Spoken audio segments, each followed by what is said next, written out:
ఆయన కృప ఈ రోజున నిన్ను పిలిచింది. ఆయన కృప నిన్ను రక్షించింది. ఆయన కృప నిన్ను స్వస్థపరిచింది. ఆయన కృప నీకు వర్తమానం ఇచ్చింది. ఆయన కృప నీకు ప్రవర్తన ఇచ్చింది. ఈ రోజున సజీవంగా ఉంటున్న కారణం అదే. దీన్ని విడిచిపెట్టద్దు. ఆ కృప నిన్ను బ్రతమాడుతూ ఉంది. నువ్వు గుర్తించలేకపోయినా ఆ కృపే నీకు తోడుగా ఉంది.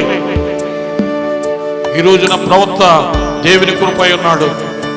ఈ రోజున వర్తమానం కూడా దేవుని కృపే. సోదరి సహోదరుడా, నువ్వు ఎటువంటి పరిస్థితులు గుండా వెళ్తున్నావో ఆయన ఎరుగున్నాడు సుమా. నీ బాధలో నీకున్న సమస్యలను ఆయన ఎరుగున్నాడు. అందుకే దేవుడు కృప ఈ వర్తమానం ద్వారా ప్రవర్తనను బయటపరుచుకున్నాడు, కార్యాలు చేశాడు. ఇప్పుడు ఆయన సజీవుడే.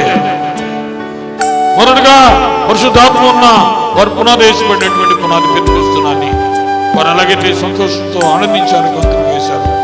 అదే ఉద్యోగము, అదే శక్తి, అదే బలము, అదే పరిశుద్ధాత్మ మళ్ళీ తిరిగి ఈ కాల ప్రవక్త ద్వారా దేవుడు మళ్ళా పునాది వేస్తూ ఉన్నాడు.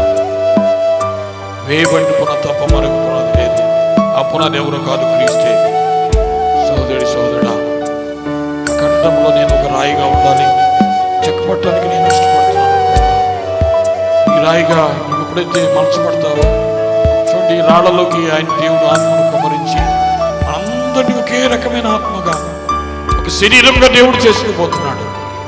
పరిశుద్ధాత్మ అందరిలో ఒకే భావన, ఒకే స్వభావం, ఒకే మనసు, ఒకే తలంపు, ఒకే ఆలోచన.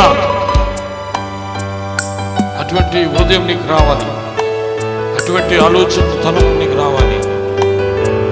నువ్వు వ్యత్యాసంగా చూడద్దు. ప్రేమ కలిగి ఉన్న అందరి మీద. ఆ ప్రేమ కపట ప్రేమ కాదు, నిష్కపటమైన ప్రేమ.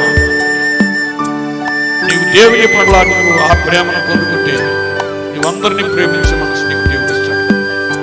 ఇప్పుడు నేను కూడా రాయిగా చెక్కపట్టడానికి నేను అప్పగించు